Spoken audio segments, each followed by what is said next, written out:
600 में पट्टू साड़ी। जी हाँ, गोइंकास लेकर आया है धमाकेदार पट्टू साड़ी कलेक्शन, वो भी अंडर 600।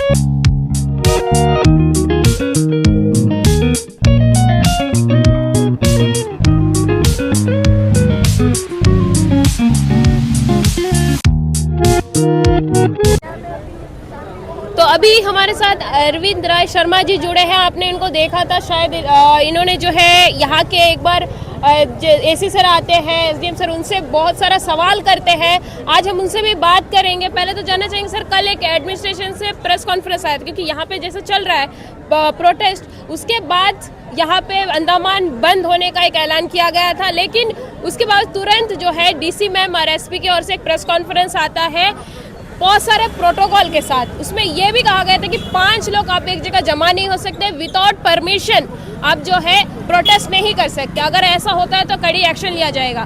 तो क्या फर्क पड़ रहा है आज? मेरे ख्याल से ये डीसी साहब जो नोटिफिकेशन लागू करी है, वो नोटिफिकेशन का जो सेक्शन उनको सूट करता है कि ये बंद को कैसे फेल किया जाए, जो सेक्शन उनको सूट करता है वो जानने से पहले उनको संविधान पढ़ना चाहिए था कि संविधान में हमारा जो पार्लियामेंट है वो एक आम आदमी को क्या अधिकार दिया है।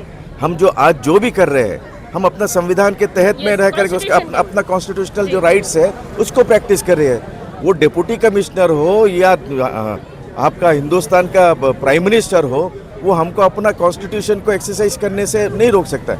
इसका मतलब जो एडमिनिस्ट्रेशन कल जो नोटिफिकेशन लागू किया वो हमारा संविधान के खिलाफ में लागू किया। एडमिनिस्ट्रेशन हाई कोर्ट से साइन करवा के ही जो है जज ने लागू नहीं, हाई कोर्ट का वो जो एक सेक्शन दिया पर्टिकुलर किसी एक केस के लिए था। देखिए, बंद का भी अपना अपना दायरा होता है। हम तो किसी के दुकान में या किसी के एस्टेब्लिशमेंट में हथियार लेके या जबरदस्ती डंडा लाठी लेकर के नहीं जा रहे हैं। हम लोगों ने एक, मेरे ख्याल से ना, डिप्टी कमिश्नर और एसपी साहब को कानून का कम जानकारी है। हम लोग भी पढ़े लिखे, हम लोग कोई अनपढ़ जाहिल यहाँ करके नहीं खड़े हैं। हम लोग संविधान को जानते हैं और संविधान की धारा में रह करके ही हम अपना काम करते हैं। आज यहाँ जो खड़े हैं, ये हम सब जितने लोग हैं सब पढ़े लिखे। अंडमान निकोबार आइलैंड मुख्य भूमि से बहुत दूर है।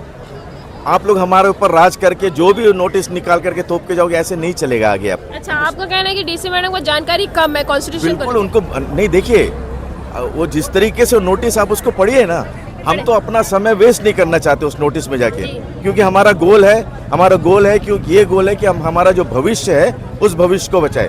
क्योंकि अंडमान निकोबार आइलैंड आज लिटरेसी रेट में ये सरकार बहुत हम लोगों का मदद किया शुरू से लेकर के।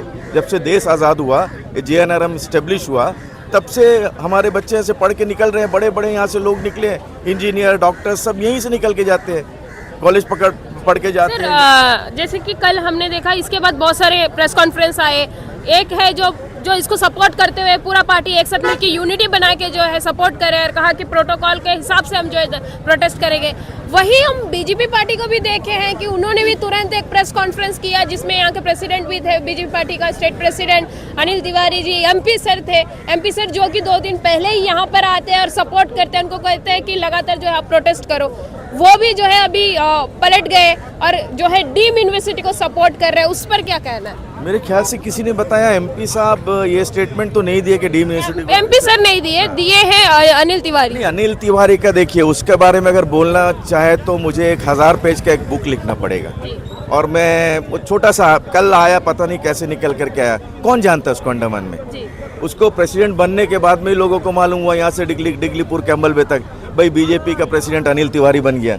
नहीं तो उसका क्या अंडमान की डेवलपमेंट में, अंडमान का समाज सेवा में, मुझे तो समझ नहीं आता कैसे बना प्रेसिडेंट। खैर, वो एक ये जो अभी डीबरेट का उत्पल शर्मा है, सुनने में ही आ रहा है, उन्हीं के संगठन के लोग बोल रहे हैं, बीजेपी के लोग बोल रहे हैं कि इन दोनों ने पहले साजिश रची कि अनिल तिवारी को बीजेपी का प्रेसिडेंट बनाया जाए, फिर उसके बाद में डीम यूनिवर्सिटी आएगा, अनिल तिवारी सीधे डीम यूनिवर्सिटी को सपोर्ट करेगा। क्योंकि अगर मुझे अच्छी तरीके से पता है, अगर अनिल तिवारी को छोड़ के कोई भी भाजपा का अध्यक्ष होता, मेरे ख्याल से इतना इर्रेस्पॉन्सिबल जो अनिल तिवारी ने स्टेटमेंट दिया, ये नहीं देता।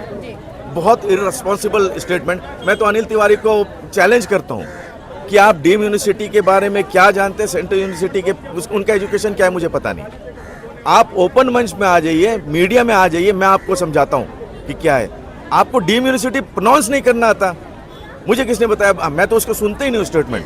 मुझे मालूम है वो मुंह खोलेगा तो क्या बोलेगा, वो बिजनेसमैन के ही साथ देगा और वो शुरू से वही कर रहा है। मुझे एक बात बताइए, लेफ्टिनेंट गवर्नर साहब है, मेंबर ऑफ पार्लियामेंट है, मेंबर ऑफ पार्लियामेंट चुना हुआ हमारा अंडमान का एक ही सांसद है जिसका पार्लियामेंट में एक पकड़ रहता है। लेफ्टिनेंट गवर्नर पार्लियामेंट से, मेंबर ऑफ पार्लियामेंट से नहीं मिलते हैं, उनको जाके उसके गेट के सामने में बैठना पड़ता है, गुहार लगाना पड़ता है, आप हमसे मिलो। अंडमान का पब्लिक का बात करेगा, भले बात हो कुछ भी करे, मगर उससे नहीं मिलते। अनिल तिवारी दो बार जाके मिल जाता है। इसका मतलब क्या? इसका मतलब ये है, नहीं, मैं बता रहा हूँ, इसका मतलब ये है एडमिनिस्ट्रेशन की उंगली में वो नाच रहा है। एक भाजपा का नेता जो यहाँ से लड़ करके यहाँ तक आया है, अपने आप को बोलते हो, आज जाकर के दो बार एडमिनिस्ट्रेशन से मिलता है, लेफ्टिनेंट गवर्नर से मिलता है, उनके फेवर में देता है, तो जनता समझ रही है कि भाजपा का आने वाला समय में, देखिए मैं पॉलिटिकल स्टेटमेंट नहीं देना चाहता, मगर आपने पूछा और हम लोगों को मजबूरन बोलना पड़ रहा है, क्योंकि कल जो स्टेटमेंट इसने दिया ना, भाजपा का हर कार्यकर्ता नाराज है, मगर मजबूरी है। हम लोग जैसे लोग नहीं है कि सेल्फिश नहीं है हम लोग का लिए पहले हमारा आइलैंड है, वहाँ में कई लोग हैं, किसी को काउंसिलर। आज तो भाजपा और जैसे डिगलीपुर नॉर्थ एंड मिडिल हम ले रहे हैं, वहाँ पे आप देखिए सारे लीडर्स, ना भाजपा ना कांग्रेस ना बीजेपी, जैसे कि यहाँ पे यूनिटी है, वहाँ पर सर हर लोग मिलके जो है आज प्रोटेस्ट कर रहे हैं। नहीं, नॉर्थ एंड मिडिल का तो बात आप छोड़ दीजिए। नॉर्थ एंड मिडिल एक ऐसा एरिया है ना जो मुद्दे के ऊपर जाता है। वो लोग राजनीति, वोट बैंक का वो पॉलिटिक्स नहीं है। वहाँ आप सही मायने, भाजपा तो नॉर्थ मिडिल ही बचा के रखा है। भाजपा ने तो यहाँ के अंडमान के फुटबॉलर के लीडर कौन है, अब हमको बताइए ना। सब फोटो शूट के सिवा कुछ नहीं जानते। कभी कोई मुद्दा होगा, रोड का मुद्दा हो या सरकार के खिलाफ, पब्लिक वोट क्यों देता है आपको? पब्लिक उस आदमी को वोट देगा, उसकी बात सुनेगा जो सरकार की खुशी के लिए नहीं, जनता की खुशी के लिए काम करेगा। नॉर्थ मिडिल के लोग वही है। नॉर्थ मिडिल के लोग जो वहाँ के लोगों को क्या चीज़ चाहिए उसके साथ में जाते हैं, वो आइलैंड के साथ में जाते हैं। वो अनिल तिवारी का हिम्मत नहीं है उनको अपने काबू में करने का, क्योंकि वो लोग जानते हैं कितना तकलीफ से आकर के यहाँ पे बसे हैं और कितना तकलीफ से आगे बढ़े हैं। कोशिश कर रहा होगा, एक को फोन कर रहा है, धमकी दे रहा है। अच्छा सर, ये डीम यूनिवर्सिटी का, और मैं पौंडीचेरी पे 2 पे बात करूंगी। जैसे कि कल भी हमें स्टेटमेंट देखा कि डीसी मैम का कि आपकी जो मांग है वो पूरी कर दी जाएगी, फीस नहीं बढ़ेगा, या अभी जो एडमिशन लिए हैं उनका पौंडीचेरी ही यूनिवर्सिटी रहेगा। उसके बाद हमने अनिल तिवारी जी को देखा, उन्होंने कहा कि पढ़ाई में डिफरेंसेस आएगा, एआई वगैरह सीखने को मिलेगा, बड़े बड़े लैब्स वगैरह में डिफरेंस, मतलब पढ़ाई में भी डिफरेंस आएगा। और ये सारे कह रहे थे, तो आपका क्या है इसमें, क्या कहना चाहोगे डीम यूनिवर्सिटी को लेके और पौंडीचेरी यूनिवर्सिटी को लेके? डीम यूनिवर्सिटी का अगर हम व्याख्या करें ना, तो अनिल तिवारी इसको समझेगा नहीं, अनिल तिवारी को छोड़ दीजिए, अगर हम जनता को जानना, मैं प्रशासन को बोलता हूँ कि आप लोग ओपन मंच में आइए, जितने आईएएस हैं और जितने ये जो आईपीएस वगैरह करे वाले लोग हैं, जो आकर के यहाँ पे डीम यूनिवर्सिटी ऐसे सेंटर, हम लोग तथ्य में जो यूजीसी का नॉर्म्स है, यूजीसी का नॉर्म्स के ऊपर में हम लोग बात कर ले। मैं तो चैलेंज के साथ बोलता हूँ कि यूजीसी का नॉर्म्स, ये डीम यूनिवर्सिटी और अंडमान निकोबार एडमिनिस्ट्रेशन एक नॉर्म्स को पूरा नहीं कर पाएगा। ये आज जो भी गवर्नमेंट ऑफ इंडिया को और यूजीसी को डिक्लेरेशन दिए है ना, मैं बोलता हूँ अगर इसके ऊपर में अच्छी तरीके से गवर्नमेंट ने छानबीन कर लिया, सब फेक और फैब्रिकेटेड होगा। एक भी नॉर्म्स में अभी देखिए, डीप रेड एक छोटा सा हमारा पौंडीचेरी यूनिवर्सिटी के अंदर में एक कॉलेज था, जो पौंडीचेरी यूनिवर्सिटी का रिक्वायरमेंट है, और फंडिंग एजेंसी है गवर्नमेंट ऑफ इंडिया, क्योंकि गवर्नमेंट के अंदर में है। तो आप किसी को वहाँ पे अपॉइंटमेंट करने में आपको तकलीफ नहीं है। क्यों फेल हुआ? उसको फेल कर दिया। बच्चे 4 साल पढ़ने के बाद में एग्जाम नहीं दे पाए। आप एक छोटा सा आपका एस्टेब्लिशमेंट था, ये 7 में से एक, जो आप उसको नहीं चला पाए, वो एक अलग स्टोरी है, वो क्यों नहीं चला। पौंडीचेरी यूनिवर्सिटी के साथ में उत्पल शर्मा ने एडमिनिस्ट्रेशन का मदद लेके पंगा क्यों लिया? देखिए, जो यूनिवर्सिटी होता है ना, उसका डायरेक्ट जो उसका चांसलर होता है, प्रेसिडेंट ऑफ इंडिया होती है, वाइस चांसलर को रख करके चलाते हैं। तो एडमिनिस्ट्रेशन का हिम्मत नहीं है कि पौंडीचेरी यूनिवर्सिटी से लड़ सके। उसका जो वाइस चांसलर है वो लेफ्टिनेंट गवर्नर के बराबर में जाके खड़ा होगा, एडमिनिस्ट्रेशन की बात क्यों सुनेगा? उन्होंने बता दिया कि भाई ये मेरा टर्म्स एंड कंडीशन है, ये रिक्वायरमेंट है, आपको एफिलिएशन मिलने का, पूरा करो। ये जानबूझ के पूरा नहीं कर रहा है। अगर पूरा करता, बाहर से प्रोफेसर आता, ये इससे सीनियर होता। किससे? उत्पल शर्मा से, जो वहाँ प्रिंसिपल बना बैठा था। अगर वो सीनियर होता, 2-3 दिन साफ सर बोल के बात करता, 3-4 महीने के बाद उसको चीज समझ आता, वो तो क्लेम करता प्रिंसिपल मुझे बनना है। और प्रिंसिपल अगर वो बनता, वो अंडमान के लिए बहुत अच्छा रहता, क्योंकि उसे पता है क्या करना है। ये तो हम बताए ना, ये जो चमचागिरी करके पॉलिश मार करके आके बैठा है, तो क्यों नहीं फुल किया आपका पौंडीचेरी का यूनिवर्सिटी का रिक्वायरमेंट कि उससे सीनियर कोई ना आ जाए। मैं इसको अपग्रेड करो। नहीं देखिए, डीम तो हम लोगों का पहला गवर्नमेंट कॉलेजेस है, इसको ऑलरेडी आपको अपग्रेड करना हो तो कर सकते हैं आप। नहीं फैसिलिटी ला सकते हो, पढ़ाई चेंज कर सकते हो, सिलेबस चेंज कर सकते हो, अच्छे प्रोफेसर ला सकते हो। इसे क्यों अपग्रेड नहीं कर रहे, इसे क्यों डीम करने का? देखिए, एक ज़माना में ना, जब हम लोग देश आज़ाद हुआ था, तब चीफ कमिश्नर हुआ करते थे, तो वो लोग आते थे, वो पब्लिक से मिलते थे, सोशली उनका इन्वॉल्वमेंट होता था। कोई भी घर का कार्यक्रम, धर्म का, उस समय के ऑफिसर्स ना इतने सोचने वाले थे डेवलपमेंट के बारे में। जो उनका फैमिली होता था, उनका फैमिली यहाँ पे महिला मंडल चला करता था, उनकी फैमिली को छोड़ देते थे उनके बीच में। जब वो बीच में जाएंगे तो वहाँ की महिलाओं को सुनेंगे। महिलाएं ज़्यादा, आपको पता है कि वो ज़्यादा सेंसिटिव होती है अपने बच्चों को लेके और एरिया के डेवलपमेंट को लेके, वो बात करती हैं। तो जब वो महिला जो चीफ की कमिश्नर की वाइफ है, वो घर जाती तो ज़रूर अपने हस्बैंड के साथ डिस्कस करती। वहाँ जो डिस्कशन होता था, तब अंडमान का डेवलपमेंट का विचार होता था, भाई ये करना है। तभी तो ये JNRM और बाकी स्टेब्लिशमेंट आया। हमारा एजुकेशन बड़ा है। अब ये हमको देखने को मिलता है डीम यूनिवर्सिटी कॉलेज नहीं है। मुझे समझ नहीं आ रहा, ये भाजपा में पढ़े लिखे लोग भी है, वो क्यों इस तरीके से स्टेटमेंट देते हैं। ये एक बिजनेस स्टेब्लिशमेंट है। आप उसका UGC का टर्म्स एंड कंडीशन उठा करके देखिए, उसमें क्लियर कट लिखा है, सोसाइटी, चैरिटी, ट्रस्ट या कंपनी। ये क्या है? ये तो हमारा सोसाइटी नहीं है, चैरिटेबल ट्रस्ट नहीं है, ये कंपनी नहीं है। ये तो गवर्नमेंट ऑफ इंडिया का एक एजुकेशनल इंस्टीट्यूट है, जहाँ पे गरीब बच्चे गांव से, जिसका बाप किसान है, मजदूर आकर के पढ़ रहे हैं। यहाँ में पैसा वाला का बच्चा भी पढ़ रहा है, मजदूर का भी बच्चा पढ़ रहा है, एक ही बेंच पे बैठ के पढ़ रहा है। अभी डीम यूनिवर्सिटी आएगा, डिफरेंसेस आ जाएगा। मैं एक चीज़ बताता हूँ। अभी डायरेक्टर, निकम्मा एक डायरेक्टर है, ट्रांसफर हो गया, जा नहीं रहा है, उसको खुद समझ नहीं आता कि वो क्या बोलता है। ये छोटे बच्चे जो बैठे हैं, उनसे डिबेट करे तो भाग जाएगा, भाग भी गया यहाँ से। तो वो बोलता है कि हम लोग 5 साल के लिए आपको स्पॉन्सर करेगा। अरे क्यों तुम हमको स्पॉन्सर करेगा? ये हमारा राइट है, एजुकेशनल राइट है, हमारा संविधान हमको दिया है, तुम क्यों हमको स्पॉन्सर करेगा? वहीं पे इनका देखिए, इनका सोच सामने आ जाता है। 5 साल तक स्पॉन्सर करेगा, 5 साल स्पॉन्सर करने के बाद में क्या होगा? हाथ खींच लेगा। फिर जब डीम यूनिवर्सिटी फुल फ्लैश हो जाएगा, अब कोई भी, कितना भी गरीब बच्चा, घर का बच्चा हो, माँ बाप कितने भी गरीब हो, वो ज़्यादा काम करके अपने बच्चे को पढ़ाने की कोशिश करेगी। हर कोई चाहता है कि मेरा बच्चा एजुकेट हो, पढ़े लिखे आगे बढ़े, देश के साथ, दुनिया के साथ कदम से कदम बढ़ा के चले। हर कोई चाहेगा। आज 10 जगह काम करते हैं, कल 20 जगह काम करेंगे, माँ जाके घर में बाहर में बर्तन मांजेगी, मगर अपना बच्चा को पढ़ाए ही जरूर, समझे ना। तो इनको पता है, ये उत्पल शर्मा जैसे लोगों को ये बात अच्छी तरीके से पता है। देखिए, इनके अंदर में मैं देखा, यहाँ पे परसों एक बच्ची गिर गई, तो जब मैं उसके माँ बाप से पूछा, बोला क्या हुआ इसको, तो बोली वो जो डी ब्रेड के बच्चों के ऊपर में वाटर कैनन किया, वो उससे उसको दिमाग में उसका असर हुआ।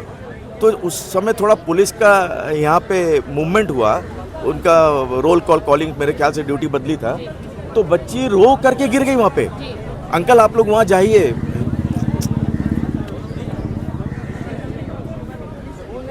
अभी मारेंगे उनको। वो बच्ची को इतना अंदर तक असर किया है। तो ये उत्पल शर्मा में ना, अंदर में जो इंसानियत नहीं है, ये पूरा प्लान किया कि मैं कब रिटायरमेंट होऊंगा। रिटायरमेंट तो जाना है, मोदी जी तो उसका रिटायरमेंट के, वो RSS का हो, कहीं का भी हो, मोदी जी तो उसका रिटायरमेंट के लिए 70 साल 80 साल नहीं करेंगे, जो एज है उसमें उसको रिटायरमेंट में जाना है।